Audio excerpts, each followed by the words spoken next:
जी अस्सलाम वालेकुम। I hope homework के सवाल किए होंगे। एक तो क्वेश्चन नंबर 30 में तो होमवर्क नहीं था, 28 दिया था।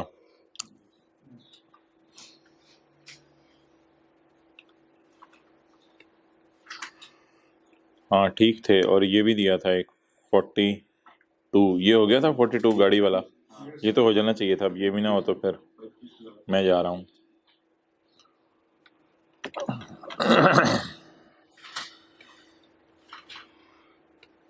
सेक्शन 35। अच्छा यार, ये एक बहस है सेक्शन 21 में, ज़रा इसको ज़रा एक नज़र मार लें। सेक्शन 21 में ये बात मैंने पेंडिंग छोड़ी हुई थी, पेज नंबर 130 पे। पेज नंबर 130 के ऊपर एक लफ्ज़ आ रहा है फाइन। अब पॉइंट जी कहते हैं कि फाइन टू गवर्नमेंट माइनस करने की इजाज़त नहीं है। पॉइंट जी ये कहते हैं। और पॉइंट एल कहता है, पॉइंट एल का पॉइंट 5, कि फाइन वगैरह और एनी अदर स्टैट्यूटरी ऑब्लिगेशन का मतलब है और कोई भी इस किस्म की चीज़ जो आप हुकूमत को पे करें, ड्यूटीज, टैक्सेस, फाइन्स और एनी अदर स्टैट्यूटरी। लेकिन एक बार याद रखना, ये पेड टू गवर्नमेंट को जो मैंने लफ्ज़ लिखवाया था ना, ये सबके साथ मिल रहा है। Taxes paid to government, duties paid to government, fees paid to government, fines paid to government, any other statutory obligation paid to government. अब आपके ज़हनों में एक सवाल आ सकता है, पॉइंट जी में लिखा हुआ है कि फाइन टू गवर्नमेंट खर्चे के तौर पे माइनस करने की इजाज़त नहीं है, और पॉइंट एल के 5 में लिखा हुआ है, ओ भाई बिजली के बिल भी कैश में पे कर दो तो माइनस कर लो, ट्रैवल फेयर भी कैश में पे कर दो तो माइनस कर लो, हुकूमत को फाइन कैश में पे कर दो तो माइनस कर लो। अब ये बज़ाहिर कॉन्ट्रडिक्शन है। तो इस कॉन्ट्रडिक्शन का ये हल है कि फिलहाल ये फाइन का लफ्ज़ यहाँ नहीं होना चाहिए था। लोग कहते हैं ये लॉ में एरर है। तो टैक्सेस, ड्यूटीज और एनी अदर स्टैट्यूटरी ऑब्लिगेशन, हाँ कोई टैक्स आपने पे करना है, कोई ड्यूटी आपने पे करनी है हुकूमत को, वो आप कैश में पे करना है, करें, कोई हर्ज नहीं। लेकिन फाइन अगर गवर्नमेंट को पे करें, अब आप कहेंगे ये कैसे पता चला आपको कि लॉ में गलती है। इस वजह से मोहतरम कि लोग ये कहते हैं कि स्पेसिफिक बात देखी जाती है, जनरल बात नहीं देखी जाती। पॉइंट जी स्पेसिफिकली फाइन के लिए बना है। जब वो कह रहे नॉट अलाउड है, तो पॉइंट एल तो फाइन के लिए बना ही नहीं। पॉइंट एल में तो इतनी ज्यादा चीजें हैं, तो पॉइंट एल को फिर क्या हिम्मत है कि पॉइंट जी को चैलेंज करे।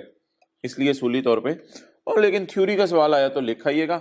न्यूमेरिकली ये कॉन्सेप्ट ध्यान में रखें, फाइन टू गवर्नमेंट माइनस करने की इजाजत नहीं है, चाहे कैश में भी पे कर दें कोई, चाहे चेक में, जैसे मर्जी पे कर दें, फाइन टू गवर्नमेंट पॉइंट जी की रोशनी में माइनस करने की इजाजत नहीं है। तो बज़ाहिर लॉ में इस वक्त ये फाइन का लफ्ज़ नहीं होना चाहिए था, लेकिन ये बाकी लफ्ज़ होने चाहिए थे, और ये बिल्कुल सही है। Taxes paid to government, duties paid to government. अच्छा, अब एक लोग जो ज्यादा डिटेल में जाते हैं लॉ की, वो ये भी कह देते हैं कल कला को अगर पॉइंट जी लॉ में से उड़ा, अगले साल फर्ज करे पॉइंट जी हुकूमत लॉ में से उड़ा दे, उड़ भी सकते, कई पॉइंट आपने देखा होगा उड़ते हैं लॉ में से। कल कला को पॉइंट जी उड़ गया तो फिर पॉइंट एल आगे बढ़ेगा और कहेगा फाइन कैश में भी पे कर दो तो माइनस कर लो, कोई मसला नहीं, खैर है। लेकिन छोड़े पर मैं किस साइड पर निकल गया। तो फाइन टू गवर्नमेंट माइनस करने की इजाजत नहीं है, हमने तो ये बात करनी थी।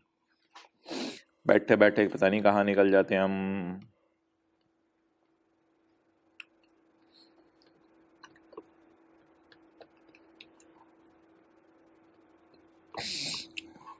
यार ये बैड डेट का सेक्शन ना जरा बच्चे कल आने दें, बैड डेट का सेक्शन फिर कल पढ़ेंगे। इसमें ये बड़ा मजे का है, तो इसको मजे ले लेके पढ़ेंगे जबरदस्त किस्म का। अच्छा, ये 34 में थे हम, 35 में, बल्कि 34 की 2 लाइनें रहती थी, वो मैंने आपको करानी है। 34 की 2 लाइनें रहती थी।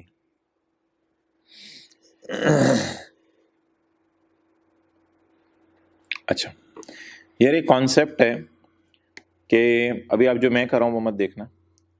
एक कॉन्सेप्ट है कि आपको खर्चे जो है ना जल्द अज जल्द पे करने चाहिए। क्या कॉन्सेप्ट है जी? खर्चे जो है आपको जल्द अज जल्द पे करने चाहिए।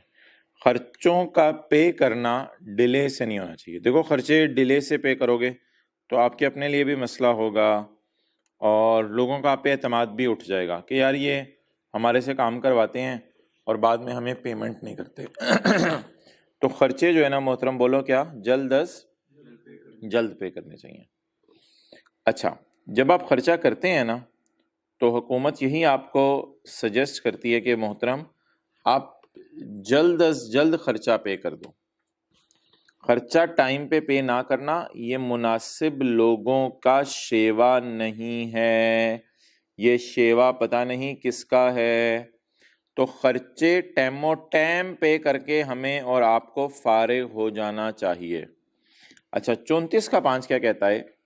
34 का 5 कहता है कि मैं आपको एक अरसा बता रहा हूँ, उस अरसे के अंदर मेरा मशवरा है कि आपको चाहिए खर्चा पे कर दो। अगर आप उस अरसे के अंदर खर्चा पे ना करो तो फिर मैं आपको खर्चा माइनस करने की इजाजत नहीं दूंगा, नहीं दूंगा, नहीं दूंगा। क्लियर? तो 34 का 5 अब हम पढ़ने लगे हैं। अच्छा,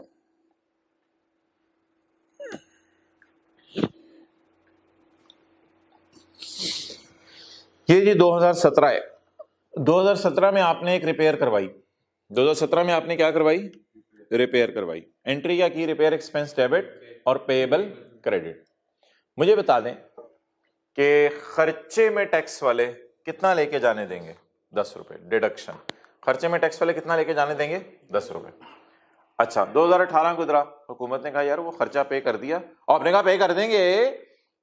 फिर 2019 आया, हुकूमत ने कहा यार वो खर्चा पे कर दिया, आपने कहा वो इमरान खान की हो गया यार, हद होगी, भाग रहे हैं, हम खर्चा पे कर देंगे, हमारी मर्जी है, जिससे हमने एसी रिपेयर कराए हैं वो बंदा अपना जिगर है तो जिगर को खर्चा दे देंगे, कोई मसला नहीं, दोस्त है, बड़ी है अपना।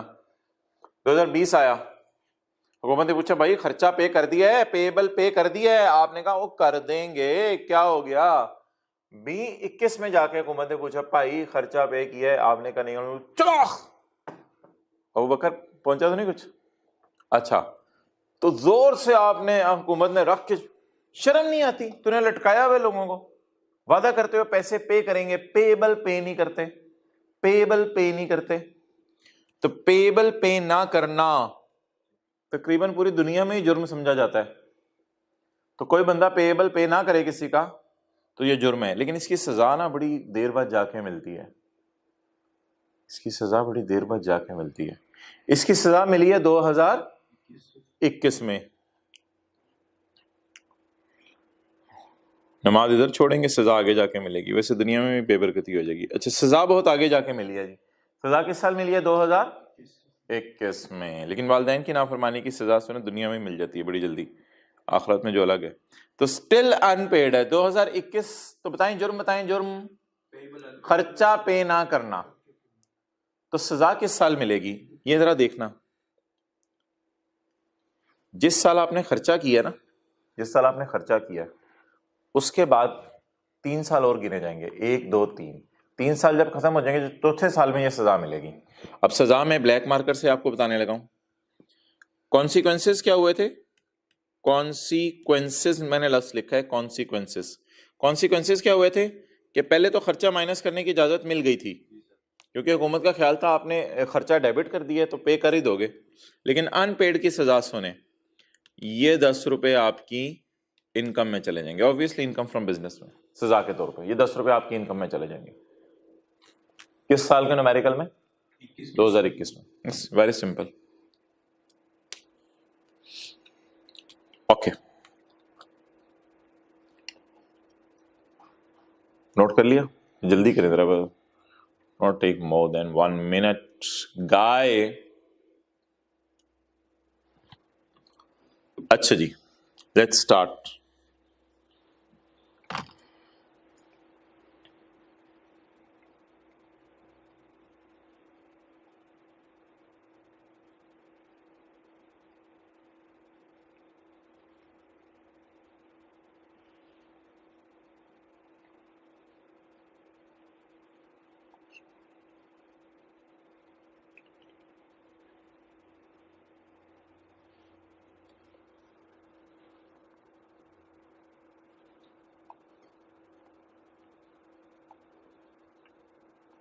ओके, चलें जी, पढ़ें।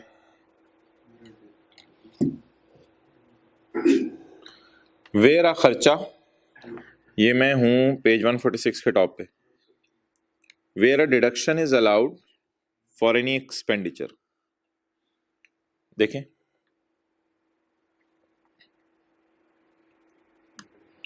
Where a deduction is allowed for any expenditure, repair expense. आगे पढ़ो। And the person is not paying the liability, वक्त गुजरता जा रहा है, देखो देखो देखो वक्त गुजरता जा रहा है। And the person is not paid the liability, आगे पढ़ो। अच्छा ये जरा देखो, he has not paid the liability within 3 years, 1 2 3, he has not paid the liability within 3 years। आगे क्या लिखा हुआ है? नहीं नहीं, ये हो ही नहीं सकता। आगे जो अनपेड लाइबिलिटी का लफ्ज लिखा हो, in which the deduction was allowed. वो कौन सा साल है जिसमें रिडक्शन अलाउ हुई है? 30/17। इसके बाद 3 साल गिनने हैं, इसके बाद 3 साल गिनने हैं।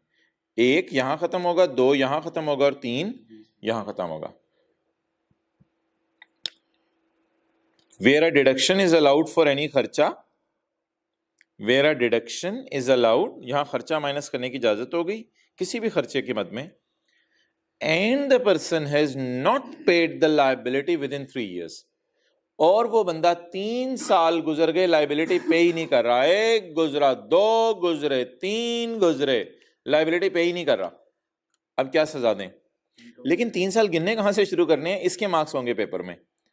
3 साल of the end of the year in which the खर्चा was allowed. Can you tell me the end of the year in which खर्चा was allowed? It is end of the year in which the खर्चा was allowed। इसके and से 3 साल गिनने शुरू करें। 1 2 3। The unpaid liability, the shall be chargeable under the income from business in the first year following the end of 3 years। The first year following the end of, जो पहला साल आए 3 सालों के बाद। First year following the end of 3 years, 3 सालों के and के बाद जो पहला साल आए। अच्छा जी, क्या बना रूल यार? देखो, वेरा खर्चा इज अलाउड, खर्चा हो गया repair expense for a liability. फर्ज करो 2022 है, and the person has not paid the liability with in, ऊपर देखो ना, and the person has not paid the liability with in 3 years। 3 years गिनने कहां से शुरू करने हैं ये मैं बताता हूं, गिनने का एंड करने ये भी मैं बताता हूं। 3 years from the end of the year in which deduction was allowed। The unpaid liability shall be added in first year following the end of 3 years। जैसे ही 3 साल खत्म होंगे उनके बाद जो पहला साल आएगा, यानी 2026 का साल, मिसाल के तौर पर अगर इस सवाल में बात करूं, इस साल इनकम में ऐड करेंगे। तो 17 वाली अनपेड लाइबिलिटी 18 में ऐड करेंगे, 19 में ऐड करेंगे, 20 में या 21 में? 21 में ऐड करेंगे। एक दफा दोबारा पढ़ लो, आखिरी दफा बस, लेकिन बस व्हाइट बोर्ड से देख के। Where a deduction is allowed for a खर्चा and the person has not paid the liability within 3 years from end of that tax year in which deduction was allowed, the unpaid liability 10 रुपए, the unpaid liability shall be added in income in the first year following the end of 3 साल खत्म होने का जो पहला साल आएगा।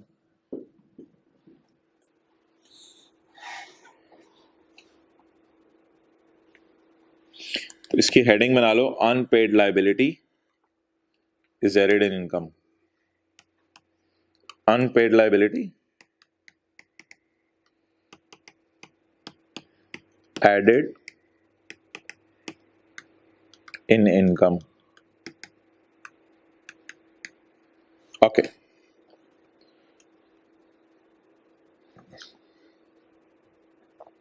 अच्छा यार जो मैं अगली बात करने लगा हूं ना, उस बात का ना उस बात के लिए कोई टाइम लिमिट नहीं है, और अगर टाइम लिमिट मैं बनाऊं भी ना तो मैं वो अपनी तरफ से बनाऊंगा आपको समझाने के लिए, लॉ में उसकी कोई टाइम लिमिट नहीं है। यार फर्ज करो 1 साल बाद, 2 साल बाद, 3 साल बाद, 4 साल बाद, कभी भी, चलो फर्ज करो 2023 में, अगर आपने डायग्राम बनानी हुई और जगह ना बच रही हुई तो ऐसे करके बना लेना खींच के बुक पे अपनी, या 22 छोटा सा बना लेना, 23 बड़ा सा बना लेना, जहां भी आपने डायग्राम नोट की हुई है। फर्ज करो 2023 में हमने किसी के रिपेयर के पैसे अभी तक नहीं दिए हुए, वही बंदा उसके रिपेयर के पैसे अभी तक नहीं दिए हुए, वो बंदे लेके आ गया, और बंदे लेके आ गया और कहते हैं भाई पैसे दो। आपने कहा मैं तो आ रहा था, चल तेरी मैं आ रहा था, इतने सालों से आ रहा था तू, चुपैट चल निकाल पैसे। उन्हें फौरन जेब से 10 रुपए निकाले, ये 10 रुपए के लिए चप थप्पड़ मारा है, 10 रुपए के लिए रोने लगे, 10 रुपए के लिए थप्पड़ मारा है, पहले मांग लेता, क्योंकि 5 साल से मांग तो रहा हूं, ये ले पकड़। आप बता दें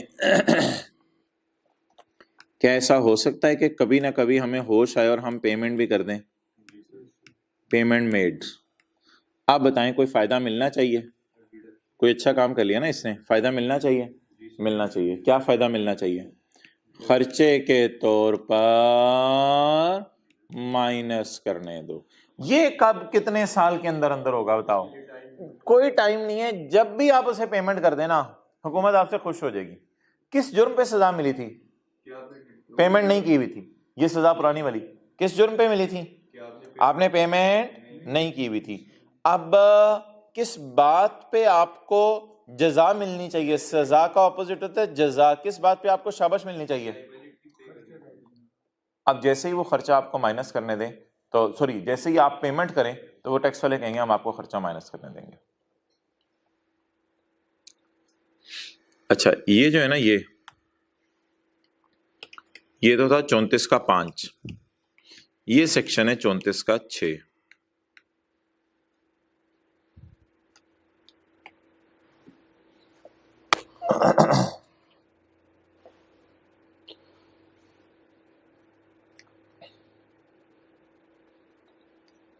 ओके चलें जी,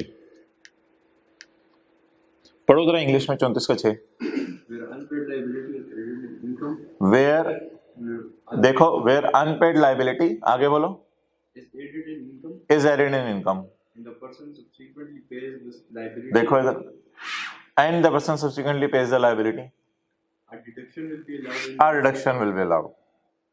आगे भी लिखा होगा in the year of payment वगैरह कुछ, reduction shell be allowed in the year of payment.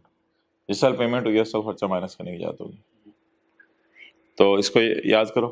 देखो इधर से अल्फाज देख लो ना, where unpaid liability is added in income and the person makes the payment, then a deduction will be allowed. असल में देखो ना ओवरऑल क्या हुआ, इधर खर्चे में गया था और इधर इनकम में चला गया। अब आपस में ये कैंसिल हो गया था, खर्चा भी बुक हुआ, इनकम में भी चला गया। अब ऑब्वियसली खर्चा माइनस करने देना चाहिए उसे हमें। बहरहाल छोड़ें, किस साल इनकम में जाएगा? एग्जैक्ट 3 साल गुजरने के बाद चौथे साल। ये लॉ का रूल है पक्का ठक्का, इसमें साल याद करने पड़ेंगे पेपर में। किस साल सजा मिलेगी? 3 सालों के बाद चौथे साल सजा मिल जाएगी। कल कल को अगर आप थोड़ी सी पेमेंट करते हैं तो सारी पेमेंट करते हैं, जितनी पेमेंट आपने की, 3 रुपए भी पे कर सकते हैं, जितनी पेमेंट आपने की वो खर्चे में माइनस करने की इजाजत होगी। अगर आपने पेमेंट की 10 रुपए की तो खर्चा 10 रुपए आपको अलाउ हो जाएगा, पेमेंट की 7 रुपए की खर्चा 7 रुपए आपको अलाउ हो जाएगा। कल कल को बाकी अलाउ पे करेंगे, बाकी अलाउ हो जाएगा। तो आई होप ये नोट कर लिया, पॉज करके नोट कर ले, नहीं किया तो वैसे मैंने टाइम दिया था। अच्छा जी,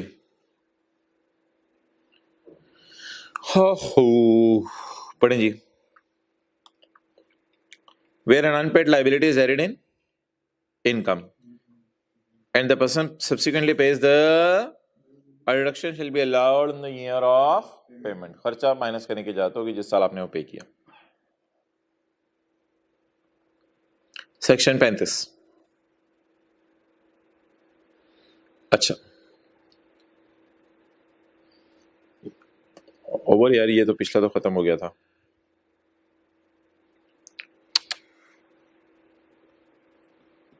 अच्छा यार, ये दोनों कॉन्सेप्ट है लोग कहते हैं कॉस्ट अकाउंटिंग के हैं, मैं कहता हूँ बस ठीक है, पेपर में कोई आपको हल्के फुल्के से बस कॉन्सेप्ट होना चाहिए। कॉस्ट अकाउंटिंग आपने पढ़ी या नहीं पढ़ी उससे मुझे कोई कंसर्न नहीं, तो आपको एक कॉन्सेप्ट होना चाहिए। ये जो मैं येलो में लाइन लगा रहा हूँ ना, इससे ऊपर ऊपर देखना है, नीचे कुछ हो रहा है। ओके, स्टॉक एंड ट्रेड की कल हम बात कर रहे थे। स्टॉक एंड ट्रेड में ना ये कुर्सी है, ये कुर्सी का लालपन नजर आ रहा है अबू बकर, ये कुर्सी है, इस पे मैं बैठा हूँ। ये जो कुर्सी है ना इस कुर्सी की कॉस्ट निकालने के दो तरीके हैं। चाहे आपने कॉस्ट अकाउंटिंग पढ़ी हुई है या नहीं पढ़ी हुई, आपको इंशाल्लाह बात समझ आ जानी है, बात आसान सी है।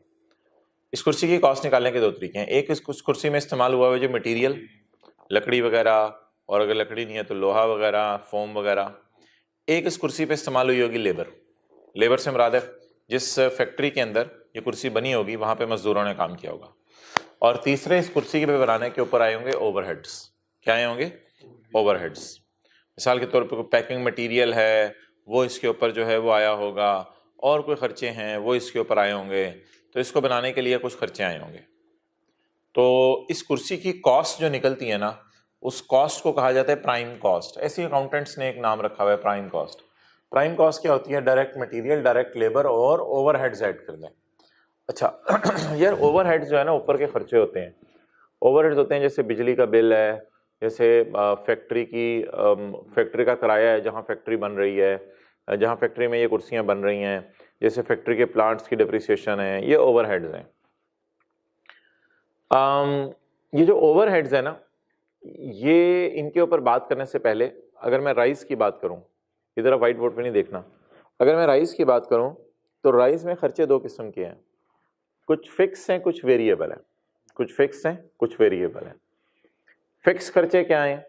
फिक्स खर्चे ये हैं कि यार मेरा जो है ना ये एक खर्चा है वो होना ही होना है, चाहे कोरोना में 6 महीने कॉलेज फिजिकली बंद भी करना पड़े तो 6 महीने जो है वो फैक्ट्री का या राइस वाले कहें इस बिल्डिंग का किराया देना ही देना है। बिल्डिंग का मालिक मकान नहीं रिलैक्स करेगा। नंबर 1, ये तो हो गया फिक्स्ड खर्चा। वेरिएबल खर्चा है फोटोकॉपी कॉस्ट या टेस्ट की कॉस्ट। टेस्ट की फोटोकॉपीज करानी है, अब देखा जाता है टेस्ट रूम में जितने बच्चे आए हुए उतनी कॉपीज करा के दे दिया जाता है। ज्यादा आ जाए तो ज्यादा कॉपीज करा दें, कम आ जाए तो कम कॉपीज करा दें, इसको कहते हैं वेरिएबल कॉस्ट। तो दुनिया में इसकी कई मिसाल। आपने जो है वो सोचा आप बड़े अमीर कबीर इंसान बन गए, आपने सोचा अपने मोहल्ले के छोटे बच्चे पार्क में खेल रहे होते हैं, उन सबको बुलाया, सबको बुला के कहा मैं आपको ट्रिप पे लेके जाऊंगा। सारे बच्चे बड़े खुश हो गए।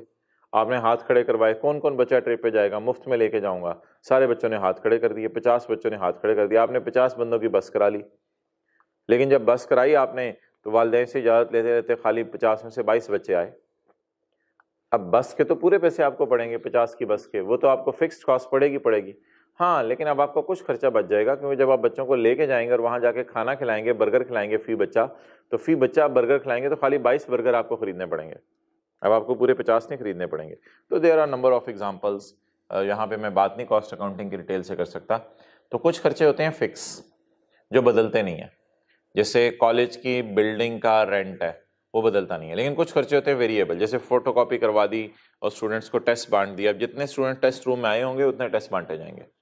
ओके, पढ़ लें जी। अच्छा यार, कॉस्ट निकालने के ना दो तरीके हैं चीज की, एक होता है प्राइम कॉस्ट, एक होता है एब्जॉर्प्शन कॉस्ट।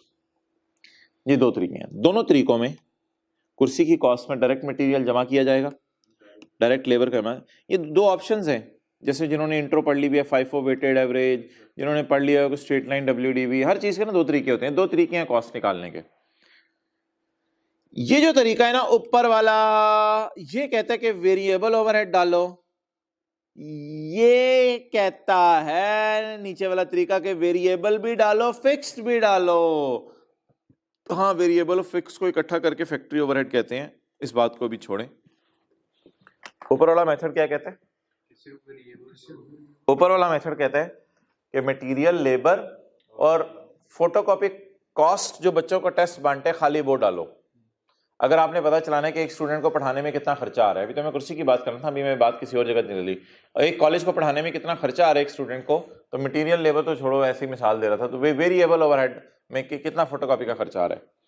और एब्जॉर्प्शन कॉस्टिंग क्या कहती है कि कॉस्ट कैसे निकालो, वेरिएबल ओवरहेड्स भी डालो और फिक्स्ड ओवरहेड भी डालो। ठीक है जी।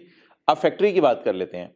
जिस फैक्ट्री में ये कुर्सी बन रही है, जिस फैक्ट्री में ये कुर्सी बन रही है, उस फैक्ट्री के अंदर मटेरियल भी इस्तेमाल हो रहा है, लेबर भी इस्तेमाल हो रहा है, उस फैक्ट्री में पैकिंग मटेरियल भी इस्तेमाल हो रहा है। जितनी ज्यादा कुर्सियां बनेंगी उतना ज्यादा पैकिंग मटेरियल इस्तेमाल होगा, जितनी कम कुर्सियां बनेंगी उतना कम पैकिंग मटेरियल इस्तेमाल होगा। लेकिन एब्जॉर्प्शन कॉस्टिंग में क्या होगा, मटेरियल भी ऐड होगा, लेबर भी ऐड होगा, और ऊपर ना देखो वेरिएबल ओवरहेड्स भी ऐड होंगे और फिक्स्ड भी ऐड होंगे। इसका मतलब है कुर्सी की कॉस्ट निकालते हुए मटेरियल को भी जमा किया जाएगा, लेबर को भी जमा किया जाएगा, पैकिंग मटेरियल को भी जमा जाएगा, और फैक्ट्री के किराए का कुछ हिस्सा इस कुर्सी में भी डाला जाएगा ताकि कुर्सी की अच्छी कॉस्ट निकल आए। जब कॉस्ट निकल आएगी तो फिर हम डिसाइड करेंगे अब बेचना कितने का है, फिर हम डिसाइड करेंगे अब ये 5,000 की बेचें 6,000 की बेचें। पहले कॉस्ट निकालना जरूरी है ना। तो कॉस्ट निकालने के दो तरीके हैं। पहला तरीका जी प्राइम कॉस्ट, दूसरा तरीका प्राइम कॉस्ट होती है डायरेक्ट मटेरियल, डायरेक्ट लेबर और वेरिएबल ओवरहेड, और एब्जॉर्प्शन कॉस्ट क्या होती है, डायरेक्ट मटेरियल, डायरेक्ट लेबर और वेरिएबल ओवरहेड्स और फिक्स्ड ओवरहेड्स, सारे ओवरहेड्स, वेरिएबल ओवरहेड्स भी और फिक्स्ड ओवरहेड्स भी। हमेशा एब्जॉर्प्शन कॉस्ट में कॉस्ट कुर्सी की ज्यादा आया करेगी, लॉजिकल बात है, हमेशा एब्जॉर्प्शन कॉस्ट में कुर्सी की कॉस्ट ज्यादा आया करेगी, क्योंकि इसमें एक चीज एक्स्ट्रा ऐड होती है, डेट इज फिक्स्ड ओवरहेड। बस यहीं तक हमने समझना था, कोई से और डिटेल तो इसकी है नहीं। लेकिन ये जो वेरिएबल और फिक्स्ड ओवरहेड है ना, इनको मिला के कहते हैं फैक्ट्री ओवरहेड्स। फैक्ट्री में ओवरहेड्स दो किस्म के हैं, वेरिएबल और फिक्स्ड। फैक्ट्री वो जहां चीजें बन रही हैं।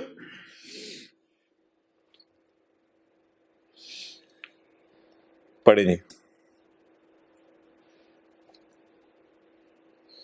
अच्छा एक बार याद रखिएगा, कल हमने पढ़ा था एक बंदा चाहे तो कैश अकाउंटिंग फॉलो करे, चाहे तो एक्रूअल अकाउंटिंग फॉलो करे। कौन सा वाला एसी चल रहा है, बंद कर दो।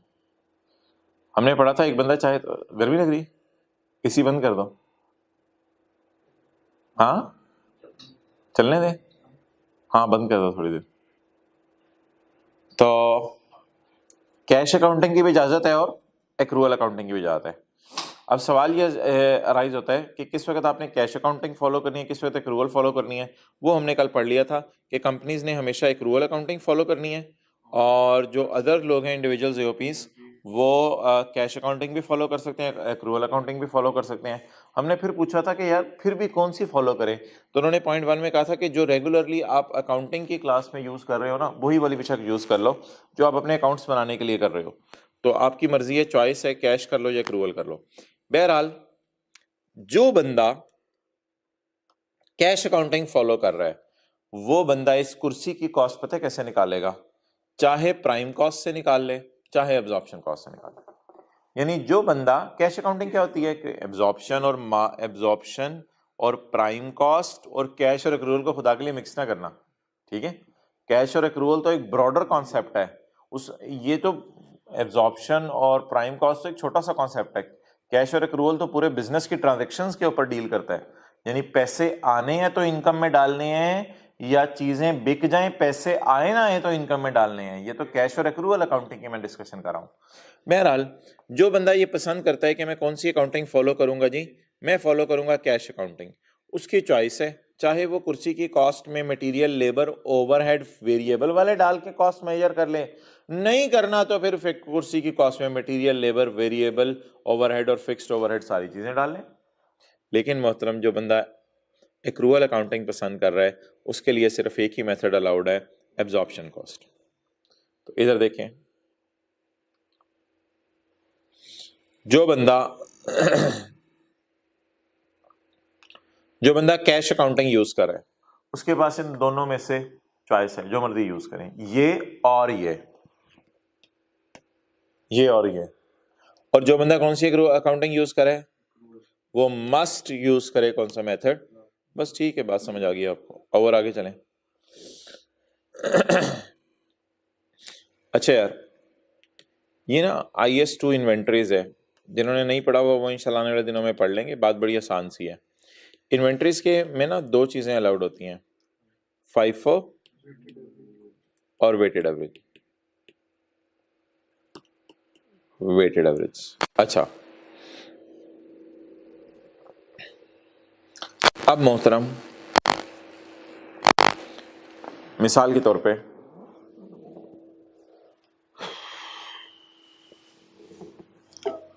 ये आपके पास एक बोरी है, इस बोरी में यहां तक आपने डाली गंदम, जिस वक्त गंदम आपने खरीदी थी, ये चलो चावल कर लो, यहाँ डाले चावल, जिस वक्त चावल आपने खरीदे थे वो 200 रुपए के थे किलो, तो ये आपने 10 किलो चावल डाल दिए, कोई ग्राहक नहीं आया। फिर आपने बोरी और भरी, 20 किलो चावल और डाल दिए, लेकिन वो आपको 200 रुपए के नहीं मिले थे, उस वक्त जरा बाजार में महंगाई हो गई थी, वो आपको 205 रुपए के मिले। अब ये बोरी में 10 किलो चावल ये पड़े हैं और 20 किलो चावल ये पड़े हैं। 10 किलो चावल आपने लिए हुए हैं 200 रुपए के एतबार से और 20 किलो चावल आपने लिए हुए हैं 205 के एतबार से। आपने पकड़ी बोरी और बोरी को पकड़ के ऐसे ऐसे हिलाया तो चावल सारे हो गए मिक्स। अब एक ग्राहक आया, आपने उसको चावल बेचने, जितने मर्जी का बेचें, आपकी मर्जी है, 230 रुपए का बेचें, 240 का बेचें, वो आपकी मर्जी। कौन से, वो तो कितने का बेचे ना, ये तो मैं सेल प्राइस की बात कर रहा हूं, इससे पहले मैं कॉस्ट की बात कर रहा था। कौन से वाले चावल बेचे ये बता दो। अब ये आपकी चॉइस है, जो अकाउंटिंग वाले कहते हैं जो मर्जी असम्पशन ले लो। ये अज्यूम कर लो पहले वाले पहले बिक गए। क्या अज्यूम कर लो? अगर आप ये असम्पशन लेते हो मेरे भाई कि पहले वाले पहले बिक गए, तो फिर पता क्या करना पड़ेगा, फिर आपको ये करना पड़ेगा कि वो पुराने वाले बनी के कोई ग्राहक आके कहते हैं मुझे 2 किलो चावल दे दो, तो फिर कौन से वाले आपने इसको बेचे हैं? पहले वाले बेचे हैं जो 200 रुपए के खरीदे हुए थे। और अगर फर्स्ट इन फर्स्ट आउट, जो पहले खरीदे वो पहले बेचे, फर्स्ट इन फर्स्ट आउट, जो पहले खरीदे पहले बेचे। लेकिन अगर आप कहते हो नहीं नहीं नहीं यार छोड़ो, एवरेज प्राइस निकाल लो, तो उसकी भी इजाजत है। एवरेज प्राइस क्योंकि आप पता नहीं ना कौन से चावल बेचे हो, तो चावल मिक्स हो गए हैं। दूसरी असम्पशन आप ये ले सकते हो, असम्पशन ही है ये, असम्पशन पहले ले सकते हो, जो पहले आए थे वो पहले बेचे। दूसरी assumption weighted average. Weighted average क्या होता है? वेटेड एवरेज ये होता है कि आपने कुछ चावल 210 रुपए के एतबार से, 205 रुपए के एतबार से खरीदे हैं, कुछ 200 रुपए के एतबार से खरीदे हैं, उन दोनों की एवरेज निकाल लो, कुछ 203 रुपए, 204, जितनी भी एवरेज निकालाई वो एवरेज निकाल लो, वो एवरेज निकाल के रिकॉर्ड कर लो। तो आपकी मर्जी है स्टॉक को FIFO पे रखो या वेटेड एवरेज पे। क्लियर? लेकिन मोहतरम एक जगह पे FIFO वेटेड एवरेज फेल हो जाता है।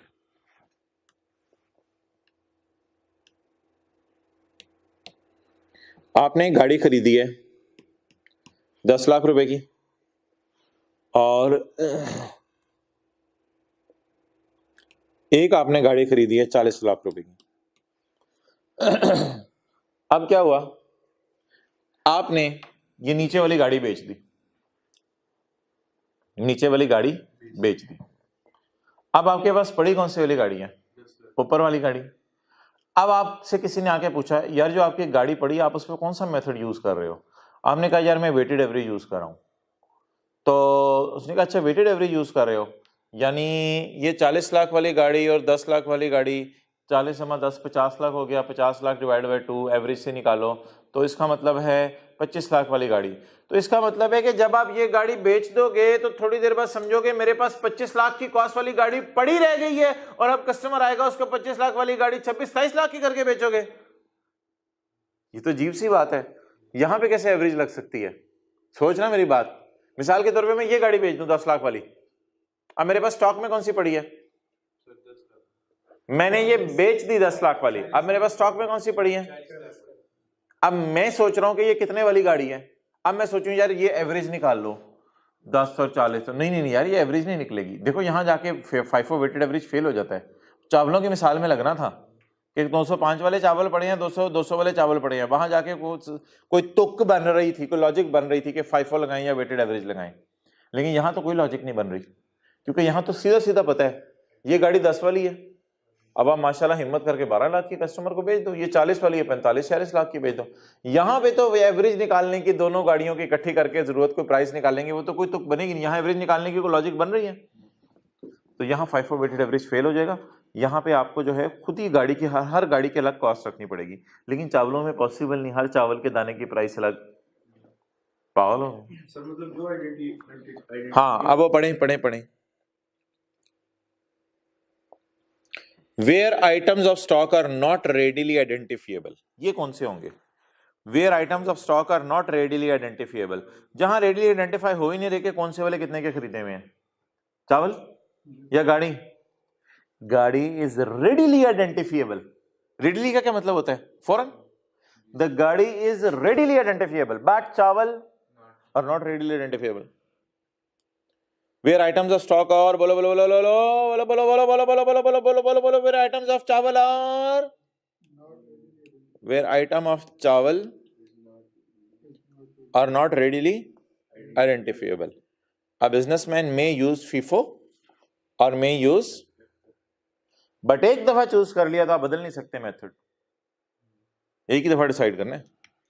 But once chosen, a stock valuation method may be changed with the permission of commissioner. आप खुद नहीं बदल सकते, आपको इजाजत लेनी पड़ेगी कमिश्नर से, वो हो सकता है वो कंडीशंस लगा दे। तो जहां चीजें आइडेंटिफाई नहीं हो पाती उधर FIFO जो वेरिएबल लगा दे। और आगे अब लिख लें, अगर आइडेंटिफाई हो सकती हैं तो फिर FIFO वेटेड एवरेज की जरूरत नहीं है। अगर आइडेंटिफाई हो सकती हैं तो FIFO वेटेड एवरेज की जरूरत नहीं है। जैसे कार्स,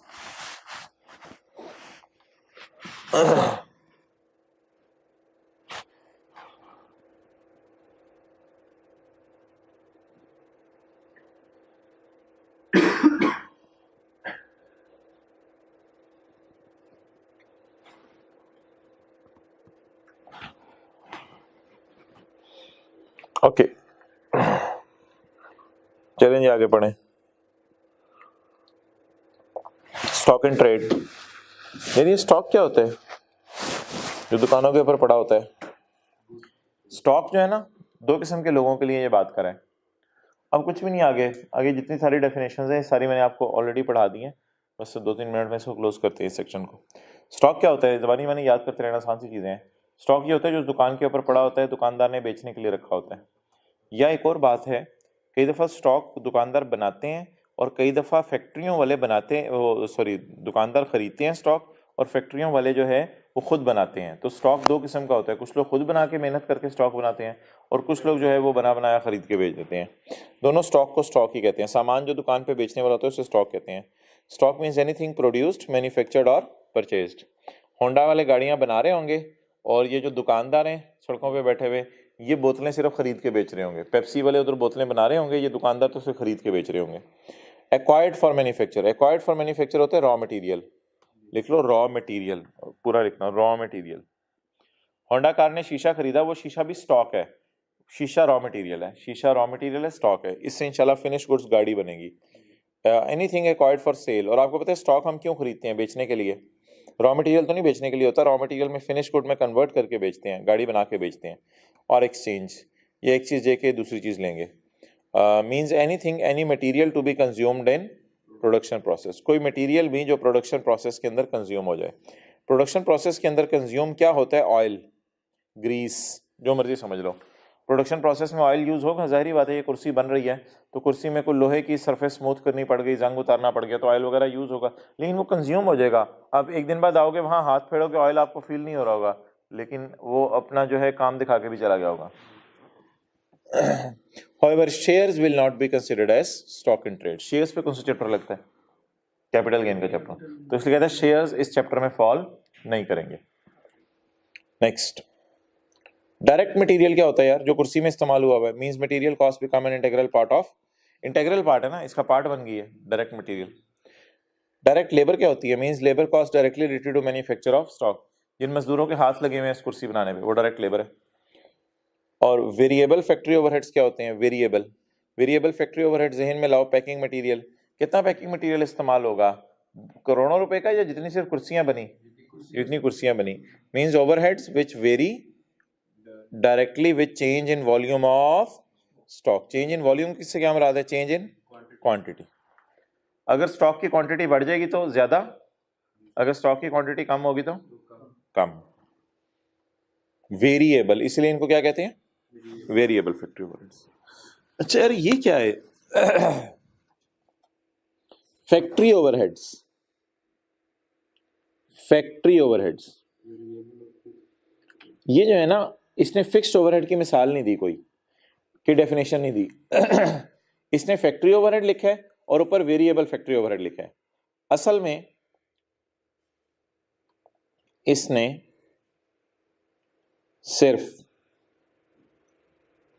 किधर है, इसने सिर्फ मिसाल दी है फैक्ट्री ओवरहेड्स की और फिर आगे डेफिनेशन दी है वेरिएबल की, फिक्स्ड की डेफिनेशन नहीं दी इसने।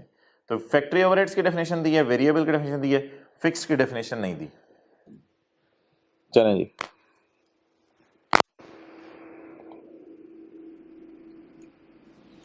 Factory overheads. अच्छा यार फैक्ट्री ओवरहेड्स की ना डेफिनेशन के दो तरीके थे, आपने जरा बताना है कौन सा आसान तरीका है, कौन सा मुश्किल तरीका है। Factory overheads include factory overheads include variable and fixed.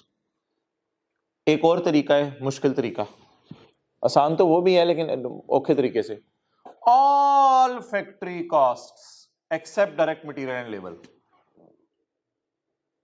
ये भी तो हो सकता है। एक तरीका क्या, factory overhead means variable and fixed. दूसरा तरीका क्या, ऑल, ये भी तो फैक्ट्री में ही खर्चे होते हैं लेकिन ओवरहेड्स का मतलब होता है मटेरियल लेबर के अलावा। तो ओवरहेड की क्या कहते हैं डेफिनेशन देने के दो तरीके हैं। पहला तरीका है ओवरहेड की डेफिनेशन देने का फिक्स्ड और वेरिएबल। दूसरा तरीका है ओवरहेड की डेफिनेशन देने का all costs except direct material and direct labour. तो इसने दूसरा तरीका पसंद किया।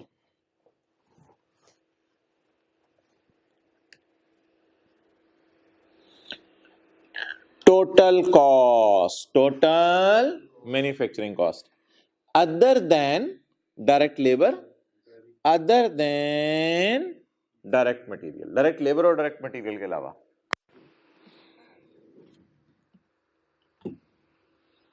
नेक्स्ट 5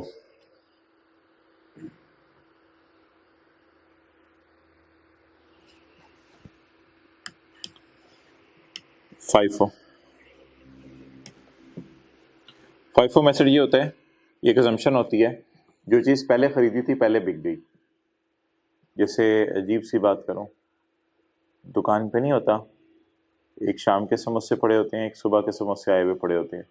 जो शाम को खरीदे होते हैं वो पहले के आए होते हैं, वो उनको पहले बेचता है ताकि वो बासी ना हो जाए। First in first out is an accounting principle in which stock is valued on the assumption that it is sold in the order of, it is sold in the तरतीब of acquisition। जैसे खरीदा वैसे बेच दिया।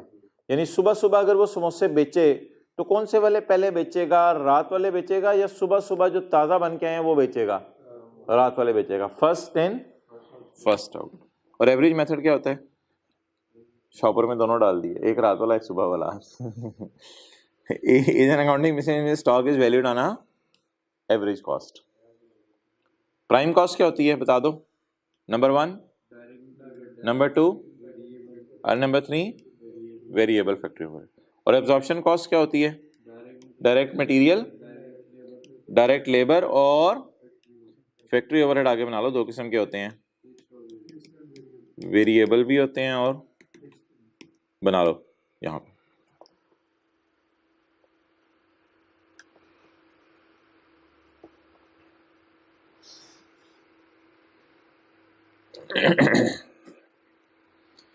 अच्छा जी,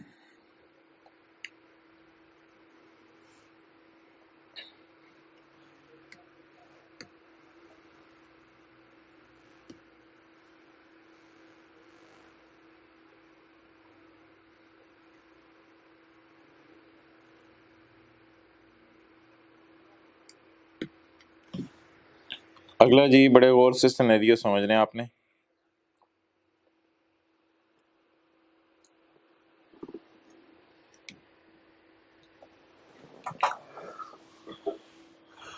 Dawlance is in need of money, Dawlance को पैसों की जरूरत है, ठीक है।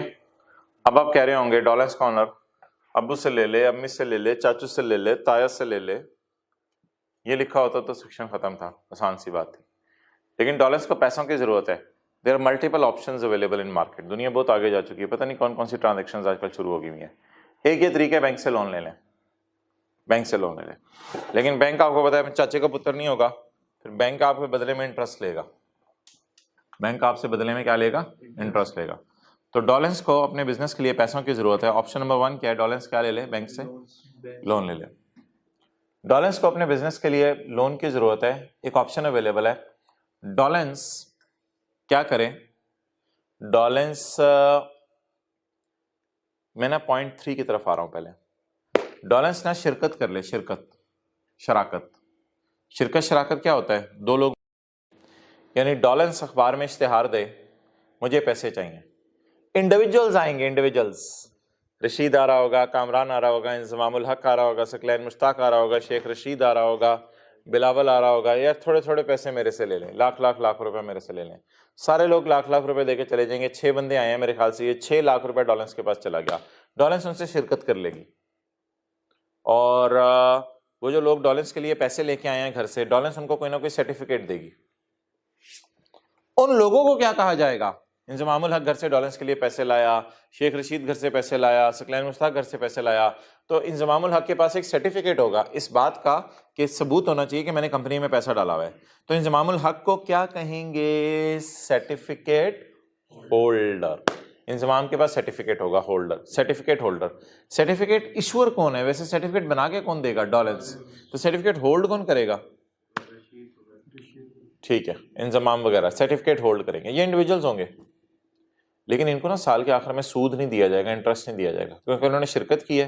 तो इनको उस बदले में प्रॉफिट दे दिया जाएगा, क्योंकि ये घर से पैसा लाए हैं। तो डॉलर्स ने सोचा तौबा तौबा करते हैं, बैंक से लोन नहीं लेते, शिरकत कर लेते हैं इस्लामिक टर्म्स के मुताबिक। तो अब ये इंडिविजुअल्स को लोन के ऊपर इंटरेस्ट नहीं देगी, बल्कि ये जो पैसा डाला हुआ इन्होंने इस पर प्रॉफिट देगी। लेकिन अगर आप ये अरेंजमेंट ये अरेंजमेंट बड़ा मुश्किल होता है, अखबार में इश्तिहार देना और फिर लोगों का आना, लोगों का लाख लाख रुपए लाना, फिर सर्टिफिकेट बनाना, बना के लोगों को देना, फिर ये बड़ा मुश्किल हो जाता है। इसका आसान हल ये है कि आप इस्लामिक बैंक के पास चले जाएं, लेकिन वो इतनी आसानी से फिर काबू नहीं आते, आपको पैसे नहीं देते, वो बड़ी मिन्नत समाजत फिर करनी पड़ती है। तो इस्लामिक बैंक के पास आप चले जाएं और उससे वही अरेंजमेंट कर लें मुशारका का। मुशारका क्या होती है? शिरकत। तो बैंक को कहें यार थोड़े से पैसे आप डाल दो हमारे बिजनेस में, थोड़े से हम डाल देते हैं, काम शुरू कर लेते हैं। तो बैंक को साल के आखिर में अब आप लोन पर इंटरेस्ट देंगे या आपसे जो पैसा दिया उसमें से प्रॉफिट देंगे? प्रॉफिट फिर ऊपर नीचे भी हो सकता है, प्रॉफिट इंटरेस्ट सूद की तरह फिक्स नहीं होगा, ये ऊपर नीचे भी हो सकता है, कम भी उससे ज़्यादा भी हो सकता है। तो ये मुख्तलिफ इसको कहते हैं, एक मैं लफ्ज़ बोलने लगा हूँ, मोड्स ऑफ, लॉ का लफ्ज़ नहीं है वैसे, एक बीच में जनरल अंडरस्टैंडिंग के लिए आपकी, मोड्स ऑफ फाइनेंसिंग, यानी कौन कौन से मोड्स ऑफ फाइनेंसिंग है। डॉलर्स को अगर आपसे लोन चाहिए तो कौन कौन से तरीके हैं इसके। अच्छा, आखिरी ऑप्शन पता है क्या है? आखिरी ऑप्शन ये है, मुशारका में ना, ये वाला भी मुशारका है, ये वाला भी मुशारका है, देखा करें ऊपर, ये वाला भी मुशारका है, ये वाला भी मुशारका है। मुशारका में ना डॉलर्स को भी थोड़ा पैसा डालना पड़ता है, इसको शिरकत कहते हैं। डॉलर्स भी पैसे डालते हैं और इंडिविजुअल पैसे डालेगा, या इस सिनेरियो की बात करूं, डॉलर्स पैसे डालेगा, बैंक पैसे डालेगा। लेकिन जो मुदारबा है ना, उसमें एक बंदा पैसा डालता है, दूसरा बंदा सर्विस देता है। बिल्कुल लिखने की जरूरत नहीं आपको, एक बंदा पैसा डालता है, दूसरा बंदा सर्विस देता है। तो अब ऐसी सूरत के अंदर मिसाल के तौर पे मैं कहता हूं कि डॉलर्स को दोबारा पैसों की जरूरत पड़ी, अब डॉलर्स को पैसे देने शुरू किए। लो जी, वसीम अकरम ने, बाबर आजम ने, मोहम्मद रिजवान ने, इन लोगों ने पैसे देने शुरू कर दिए। पकड़ो भाई पैसे हमारी तरफ से डॉलर्स में, हम सिर्फ पैसे देंगे, डॉलर्स तुम पैसे ना डालना, तुम सर्विस दो अपनी, तुम एसी बना के दो, और जो पैसे आएंगे उनमें थोड़ा बहुत हमें प्रॉफिट दे देना। तो बता दें जी, डॉलर्स के पास पैसे लेने के कितने तरीके हैं? 4 तरीके हैं। नंबर 1, बैंक से लोन ले ले, कुछ पैसे खुद डाल ले, कुछ इंडिविजुअल्स को डालने को कह दे, कुछ पैसे खुद डाल ले, कुछ इस्लामिक बैंक में डालने को कह दे, कुछ पैसे खुद ना डाले बल्कि कुछ इंडिविजुअल्स डाल लें। ठीक है, इस सूरत में बैंक को आपको इंटरेस्ट सूद देना पड़ेगा। इन सारी सूरतों में अगर आपको प्रॉफिट आया तो आप प्रॉफिट का कुछ हिस्सा देंगे। बहरहाल मोहतरम, डॉलर्स के लिए अगर डॉलर्स के जूते पहन के देखें, डॉलर्स के लिए तो खर्चा ही है ये। डॉलर्स ने मिसाल के तौर पर इसको 10 रुपए इंटरेस्ट दिया, इसको 10 रुपए इंटरेस्ट दिया, इसको 4 रुपए प्रॉफिट दिया, इसको 3 रुपए प्रॉफिट दिया, इसको 1 रुपए प्रॉफिट दिया। तो जो भी ये अमाउंट्स हैं ये डॉलेंस की बुक्स में किसके तौर पे माइनस करने की इजाजत है? खर्चा। इन सारी चीजों को डॉलेंस डिडक्शन के तौर पे माइनस करने दिया जाएगा। क्लियर? चलें जी, अब आप हजरात देख लें, पॉज करके नोट करना है तो वो आपकी मर्जी है, लेकिन पहले मैं एक दफ़ा पढ़ा देता हूँ। अगर फिर आपको ज़रूरत हुई नोट करने की आप कर लीजिएगा, मेरे ख्याल से ऐसा सच नोट करने की ज़रूरत नहीं है। तो देखें ज़रा,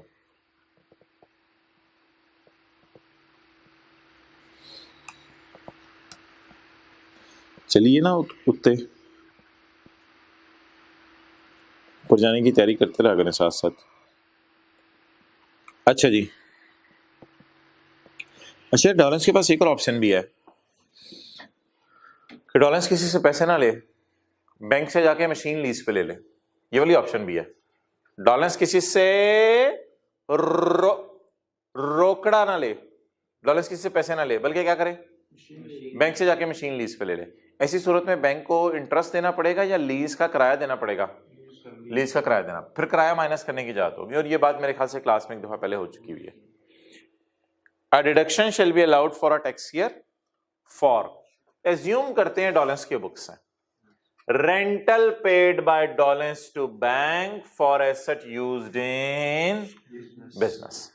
तो डॉलेंस के पास अगर पैसे नहीं हैं तो 4 ऑप्शंस मैंने डायग्राम में पढ़ाई थी, 5वीं मैंने अब डाल दी। डॉलेंस के पास अगर पैसे नहीं है तो बैंक से जाके मशीन लीज पे ले ले और बैंक को किराया पे करे। ऑप्शन किराए पे चीज ले ले। ऑप्शन 2 ये है, और 3 और 4 और 5 वो मैं पढ़ देता हूँ। वो 4 चीजें ये हैं जो मैंने आपको पढ़ा दी, ए, सी, आई और एच। वो क्या है? एनी इंटरेस्ट, ये एक लाइन रह गई है, ये इंशाल्लाह मैं पढ़ाता हूँ, याद करना ये वाली। अच्छा, any interest on loan paid by, underline करो ना, Dawlance, if the loan is used in business. अगला सफा समझ आ गई? अच्छा यार प्लीज ऊपर से मिला के पढ़ना, ये डिडक्शंस नॉट अलाउड का सेक्शन नहीं है, ये अलाउड की मिसालें हैं। अ deduction shall be allowed, a deduction shall be allowed for a tax year any interest on loan paid by Dolence if the loan is used in business. अच्छा, any profit amount, amount इसलिए उसने लिखा कि ये interest नहीं होता, amount की जगह प्रॉफिट लिख दो अपने समझने के लिए। यहां भी अमाउंट की जगह प्रॉफिट लिख दो। देखो सी, आई और एच, इन तीनों में ना अमाउंट की जगह प्रॉफिट लिख दो बेशक। अच्छा, एनी प्रॉफिट पेड टू मुदारबा होल्डर का मतलब बताओ, मुदारबा सर्टिफिकेट होल्डर का मतलब, पेड टू मुशारका सर्टिफिकेट होल्डर का मतलब बताओ। जो इंडिविजुअल घर से पैसे लेके आ रहे हैं इन्हें क्या कहेंगे? मुदारबा सर्टिफिकेट होल्डर। मुदारबा सर्टिफिकेट होल्डर और मुशारका सर्टिफिकेट होल्डर में क्या होता है? मुदारबा सर्टिफिकेट होल्डर सिर्फ अपनी तरफ से पैसे लाता है, डॉलेंस से नहीं कहता पैसे डालो। मुशारका सर्टिफिकेट होल्डर क्या होता है? डॉलेंस भी पैसे डालता है और ये बंदा भी पैसे डालता है। तो बस बात वही है, any interest paid by the Dawlance, इसको ना याद करने, बड़ा आसान सा सेक्शन है इधर बैठे बैठे। Any interest paid by Dolence if the loan is used in business, any profit paid to a मुदारबा सर्टिफिकेट होल्डर या to participation term certificate holder. थोड़ा पार्टिसिपेट कर रहा है हमारे साथ, बस छोड़ें। For funds borrowed by Dolence, for funds borrowed by Dolence, any profit paid by a Dolence, paid by Dolence लिखो ना यार, any profit paid by Dawlance to a मुशारका certificate holder, any profit paid by Dawlance to a bank under a scheme of, to Islamic bank, to Islamic bank under a scheme of मुशारका। इन सब के back end पे वजह क्या थी? Dolence was in need of money.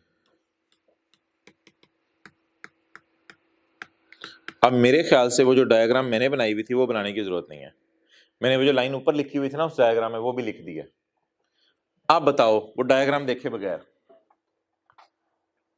Scenario क्या जहन में लाएं? डॉलेंस को किसकी जरूरत है? पैसों की।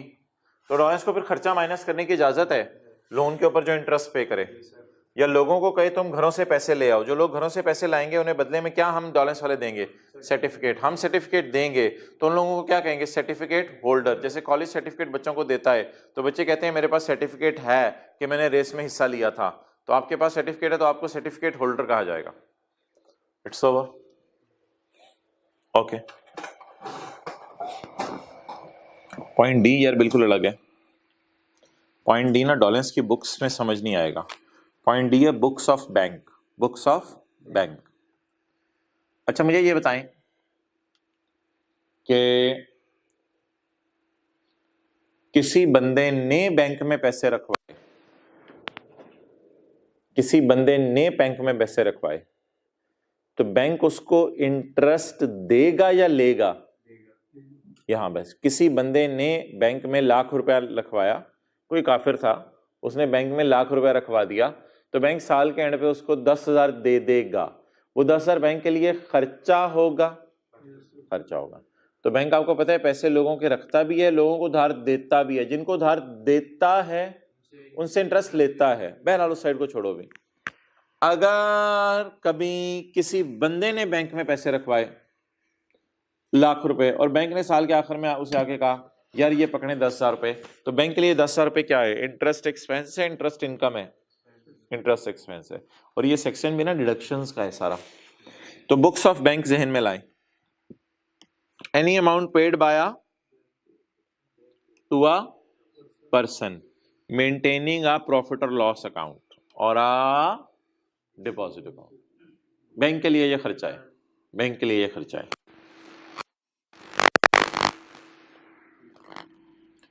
अच्छा बैंक के लिए तो ये खर्चा हो गया।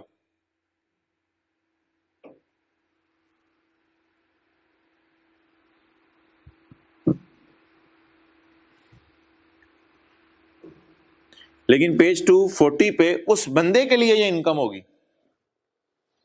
पेज 240 पे अदर सोर्स के चैप्टर में उस बंदे के लिए ये इनकम होगी, बल्कि मैंने उर्दू में लिख भी दिया था उस चैप्टर में, इंटरेस्ट कमाया, उस बंदे के लिए ये इनकम होगी। उसके लिए तो अदर सोर्स के चैप्टर लगेगा, लेकिन बैंक के लिए ये क्या होगा? खर्चा होगा। जैसे सुनो ना मेरी बात, सैलरी के चैप्टर में सर आसिफ के लिए वो सैलरी इनकम है, तो सर आसिफ को जब सैलरी मिलेगी तो वो इनकम फ्रॉम सैलरी कहेंगे उसे। और राइज वालों के लिए बिजनेस कर रहे हैं, राइज वाले बच्चों को पढ़ाने का, उसके लिए उनको सर आसिफ को तनख्वाह देनी पड़ी है, तो राइज वाले उसे अपना खर्चा कह रहे हैं। तो अगर कोई बंदा बैंक में पैसे रखवाए तो बैंक वाले क्या कहेंगे? मुझे इंटरेस्ट देना पड़ रहा है, तो बैंक के लिए वो खर्चा है। और उस बंदे के लिए इनकम है। उस बंदे के लिए इनकम हमने पढ़ी थी पेज 240 पे अदर सोर्स के चैप्टर में। तो बता दें इधर बैंक इंटरेस्ट कमा रहा है या बैंक इंटरेस्ट दे रहा है, और बोल दें इधर बंदा इंटरेस्ट कमाएगा ना, बैंक क्या करेगा? इंटरेस्ट देगा। अंडरलाइन करें, पेड बाय बैंक। ये देखो पेड बाय बैंक। तो बैंक बताओ इंटरेस्ट पे कर रहा है या रिसीव कर रहा है? इसको यार इंटरेस्ट कर लो, यहां अमाउंट का लफ्ज कंफ्यूज करेगा। Any interest paid by bank to a person.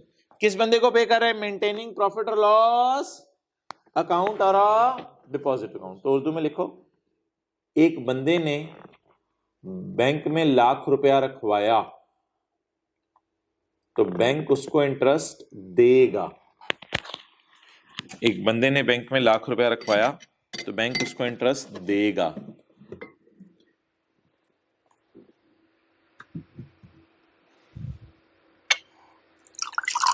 आगे लिखो, ये बैंक के लिए खर्चा होगा।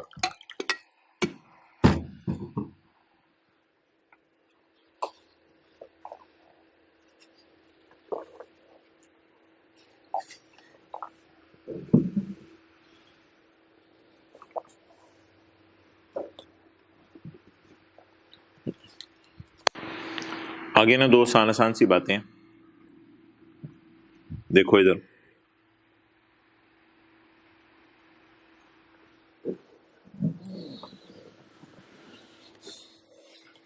ये बात आसान सी है। लेसर है एक बैंक। लेसर क्या करते हैं? लेसर तो लोन नहीं देते, वो तो एसेट देते हैं। तो लेसर है एक बैंक, उसने एसेट दिया। तो लेसर ने जब एसेट दिया किसी को, तो लेसर ने इतने ज्यादा गाड़ियां लीज पे दे दी, कार लीजिंग आपने अक्सर सुनी होगी, लेसर ने इतनी ज्यादा गाड़ियां 100 गाड़ियां लीज पे दे दी कि लेसर जो बैंक है, लेसर बैंक्स होते हैं आमतौर पे या लीजिंग कंपनीज भी होती हैं, तो लेसर के पास इतना टाइम नहीं कि लोगों से किराया रिकवर करे, तो लेसर ने ना बंदे रखे होते हैं। जैसे कॉलेज वालों ने फीस कलेक्ट करने के लिए प्रिंसिपल साहब नहीं फीस कलेक्ट कर रहे होते, ये डॉक्टर साहब नहीं फीस ले रहे होते, बाहर बंदा रखा होता है, तो लेसर भी बंदे रख लेता है, बंदे रख लेते हैं। इन बंदों को कहते हैं डेट कलेक्शन एजेंट।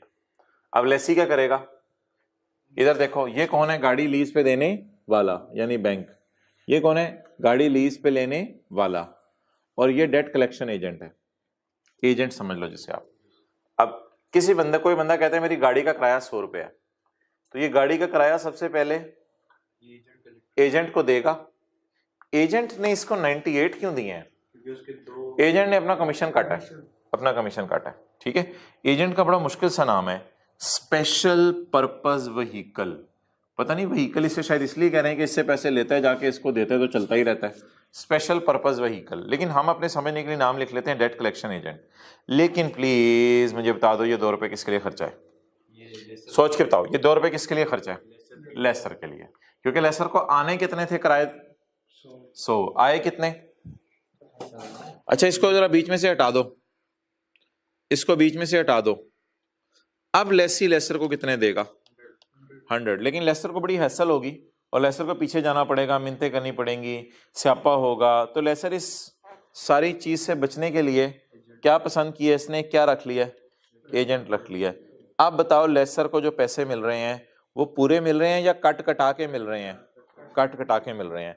तो ये 2 रुपए का खर्चा लेसर क्यों बर्दाश्त करे, इसलिए कि ताकि इसको हैसल ना हो, जरा मेंटली रिलैक्स रहे। तो 2 रुपए लिख लें, एक्सपेंस होगा लेसर के लिए। और ये जो एजेंट रखा हुआ है लेसर ने, इसको कहते हैं स्पेशल पर्पस व्हीकल।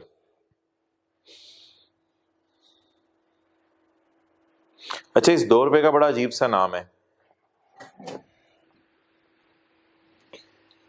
इस 2 रुपए का बड़ा अजीब सा नाम है, खर्चा तो है ना ये, लेकिन इस खर्चे का नाम भी होना चाहिए ना।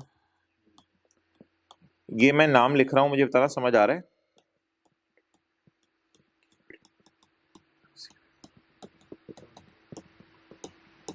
बताओ ये नाम समझ आ रहा है, कॉस्ट ऑफ सिक्योरिंग रिसीवेबल।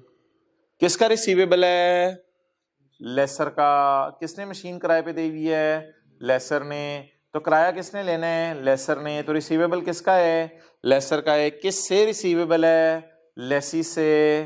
तो कौन अपना रिसीवेबल सिक्योर कराना चाह रहा है। अच्छा मुझे ये बताएं, कॉलेज वाले अपना रिसीवेबल सिक्योर करते हैं या आप लोग स्टूडेंट्स, कॉलेज वाले अपना रिसीवेबल सिक्योर करते हैं बंदे खड़े करके। तो अब कौन अपना रिसीवेबल सिक्योर करा रहा है, लेसर। कॉलेज वाले टीचिंग सर्विसेज दे रहे हैं, लेसर जो है मशीन की सर्विसेज दे रहा है, लेसी कस्टमर है। अच्छा यार एक और नाम सॉरी लिख लो, लेसर ना ओरिजिनेटर होता है, लेसर होता है ओरिजिनेटर, भूलेगा तो नहीं। ओरिजिनेटर, ओरिजिनेटर होता है जो ट्रांजैक्शन को ओरिजिनेट करे। लेसर ने असल में चीज लीज पे दी थी ना, मुश्किल सा नाम है लेसर का, ओरिजिनेटर, ओरिजिनेटर। देखो इधर, द फाइनेंशियल कॉस्ट 2 रुपए, और देखो मैं बुक्स ऑफ लेसर में हूं, जे पॉइंट करा रहा हूं, द ₹2 ऑफ सिक्योरिंग ऑफ। ये 2 रुपए क्या है यार, रिसीवेबल सिक्योरिटाइज किए हैं। क्या सिक्योरिटाइज कराया, किसका रिसीवेबल सिक्योर हो रहा है, of lessor, receivable of lessor. अच्छा ये अमाउंट निकलेगी यार कैसे 2 रुपए, being the difference between, difference बता दो कैसे निकलेगा।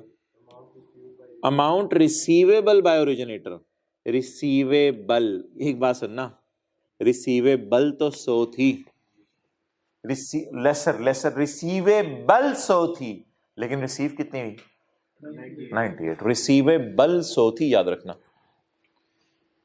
The amount receivable by lessor कितनी जी, and the amount received from agent, SPV को अंडरलाइन करके, and the amount received from agent, वो कितनी है, 98।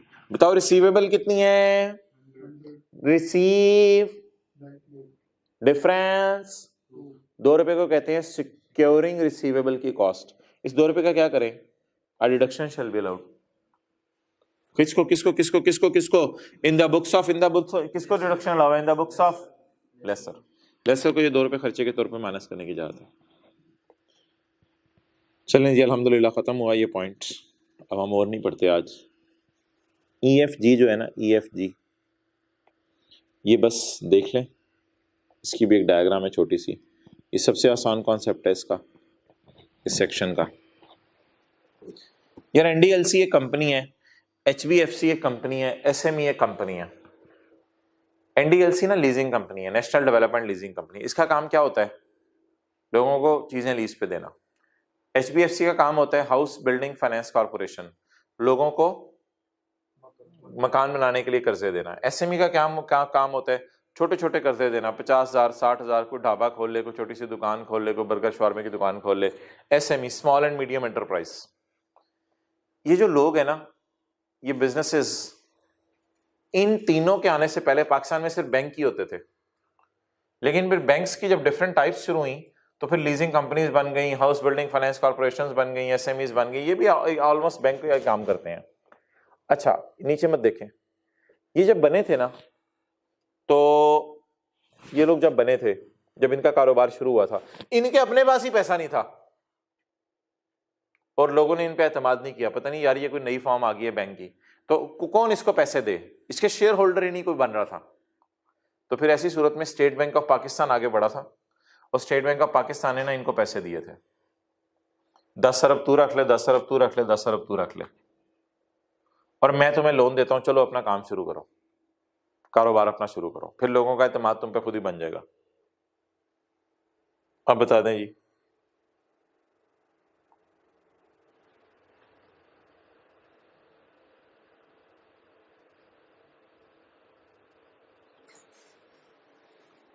अब बता दें क्या बनेगा?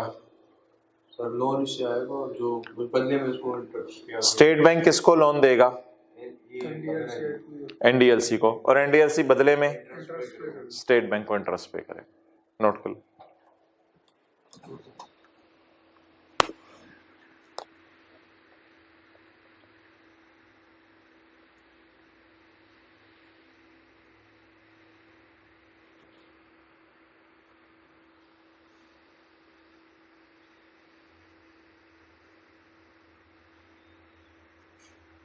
चले जी, done.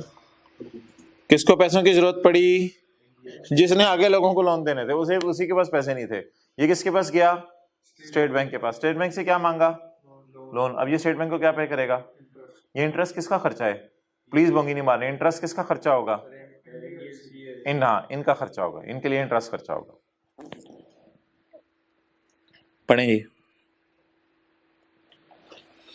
Any interest paid by HBFC, NDLC और SME bank to state bank. किसको इंटरेस्ट दिया? On loan provided by state bank to them, उनको लोन दिया हुआ। चलो जी,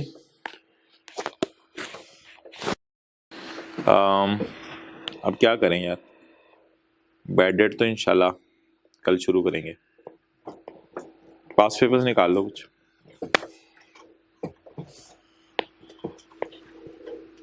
मौका अच्छा है, गनीमत में है, अहबाब घरों में बैठे हुए हैं, उनसे कुछ गपशप हो जाए।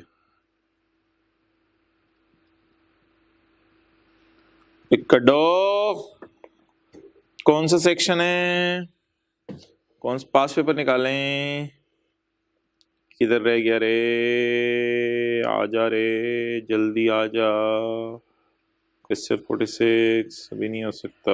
45, 43, 42, 41। ये क्वेश्चन 40 होमवर्क में कर लेना। ये दे दिया था कल या नहीं दिया था? नहीं दिया था। 40 दे दिया था, लेकिन सर 40 का सिर्फ 0.1 करना है। 40 का सिर्फ 1 करना है। 2 पेंडिंग है, 2 नहीं, बस 40 का 1 बस टिक कर लो। 40 का 1 ये देख लो कि ट्रांसफर किया उसने अपनी सब्सिडरी को घाना के बाहर के मुल्क के अंदर कोई मशीन वगैरह, संभाल लो कि मशीन बाहर के मुल्क में उसने कर दी है, कोई सेक्शन का नंबर भी शायद याद आ रहा हो, चलो छोड़ो ट्राई करना। अच्छा जी, ये क्वेश्चन 38 दिया था नहीं? इसने एक प्लांट एक्सपोर्ट किया है, संभाला जाएगा, मसला तो नहीं होगा। प्लांट एक्सपोर्ट किया है और इमूवेबल प्रॉपर्टी बिल्डिंग वगैरह बेची है, हो जाएगा, मैनेज हो जाएगा, हो जाएगा। चलो ये भी होमवर्क में डाल दो, ये 5-5 मिनट लगाने हैं। वो 4 एक्सेप्शन जरा रिवाइज कर लेना, वो 4 एक्सेप्शन मैं जरा रिवाइज करवा दूं। चलो टाइम है आज। कोई भी एसेट जो partly business partly private purpose के लिए यूज हो रहा हो, जब बिके तो WDV में रिडक्शंस नॉट अलाउड को ऐड कर देना, नंबर 1। नंबर 2, अगर 25 लाख से ऊपर की गाड़ी खरीदी थी ना, बेची जितने मर्जी की, जब वो गाड़ी बिके तो A into B/C कर देना कंसिडरेशन को।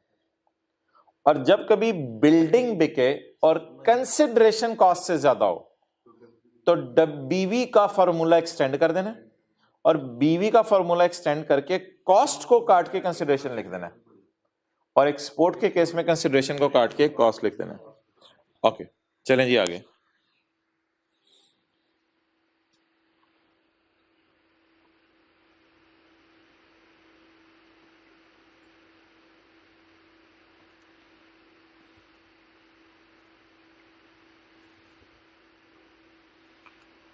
ओके क्वेश्चन 24, यार बिजली का बिल इसने कैश में पे कर दिया, कर सकते हैं? बिजली का बिल, फ्रेट, पॉइंट 21 का L यही था ना, खर्चे कैश में पे हो सकते हैं। अच्छा, इसने पेनल्टी पे की है 5,000 रुपये for late submission of quarterly instalment under income tax ordinance. Income tax ordinance में कोई इसने इंस्टॉलमेंट जमा करवानी थी, तो कोई इसने स्टेटमेंट जमा करवानी थी, वो इसने लेट जमा कराई है तो 5,000 रुपये जमा करवाया है। बचाओ, इनकम टैक्स ऑर्डिनेंस के लॉ का जुर्म करें तो जो खजाने जो पैसे जाएंगे वो हमसाये को जाएंगे या हुकूमत के खजाने में जाएंगे? तो ये पेनल्टी टू गवर्नमेंट समझी जाएगी। तो बता दें ये खर्चा अलाउड होगा, नॉट अलाउड होगा? नॉट अलाउड होगा। अच्छा, अगला पॉइंट आपको नहीं समझ आएगा अभी। A person who places an eligible question 23 into service in Pakistan for the first time in a year, list down the assets that do not come under the purview of eligible. Eligible depreciable asset में कौन सी चीजें नहीं आती? Second hand plant purchase from Pakistan, लेकिन नया plant अगर पाकिस्तान से खरीदें वो एलिजिबल है। तो ये कौन से नहीं आते? वो जो 4 एक्सेप्शन थी, लेकिन वो 4 जो हमने थ्योरी में लिखी थी उस तरह नहीं, वो 4-5 जो लॉ में लिखी हुई अंग्रेजी वो लिख के आनी है आपने। अच्छा, discuss the provisions relating to computation of opening and closing stock. Computation of opening stock and computation of closing stock. Computation of opening stock होती है पिछले साल का क्लोजिंग इस साल का ओपनिंग बन जाता है, और अगर बिजनेस का पहला साल हो तो जो घर से स्टॉक लाए हैं वो इधर बन जाता है। और कंप्यूट होता है closing stock lower of cost और NRV पे। जी कल पढ़ा था पिछली क्लास में। भाई किसी बैंक ने पेनल्टी पे की है, क्वेश्चन 18, स्टेट बैंक का रूल तोड़ने पे। तो जाहिर बात है स्टेट बैंक का रूल तोड़ेंगे, बैंक पेनल्टी पे करेगा, वो हुकूमत के खजाने में जानी है। और कहाँ जानी है? ये नहीं कहिएगा स्टेट बैंक के खजाने में जानी है, स्टेट बैंक की तो हुकूमत का ही है।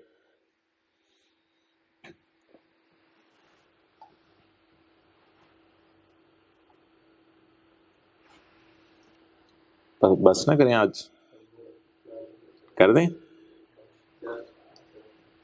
किस टाइम है? हाँ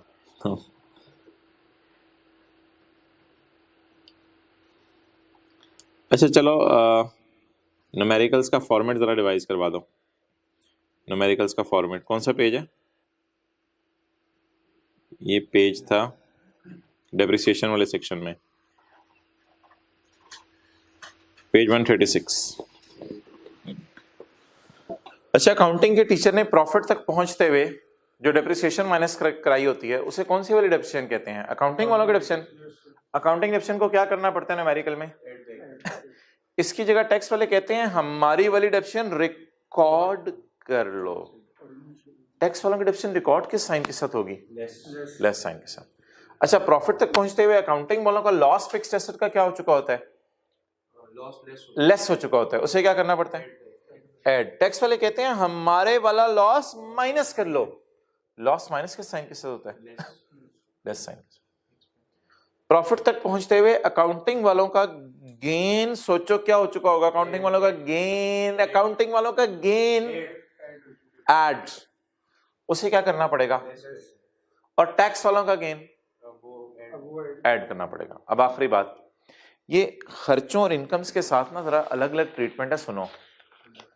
अकाउंटिंग वालों के खर्चे जैसे डेप्रिसिएशन, प्रॉफिट्स तक पहुंचते हुए अकाउंटिंग वाले क्या कर चुके होते हैं, इसे सही करने के लिए ऐड करना पड़ता है। इसकी जगह टैक्स वालों की डेप्रिसिएशन रिकॉर्ड करनी पड़ती है, टैक्स वालों की डेप्रिसिएशन रिकॉर्ड करनी पड़ती है। और नेक्स्ट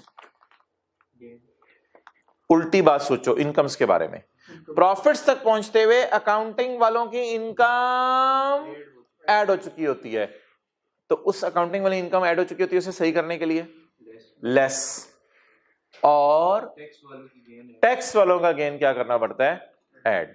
इसको अच्छी तरह देखना, कल बैड डेट हमने पढ़ना शुरू करना है, तो ये बातें जरा हेल्प करेंगी। ठीक है यार, मेरा दिल तो नहीं चाह रहा छोड़ने को, लेकिन आज ठीक है, जल्दी क्लास खत्म करते हैं। ओके, अल्लाह हाफिज।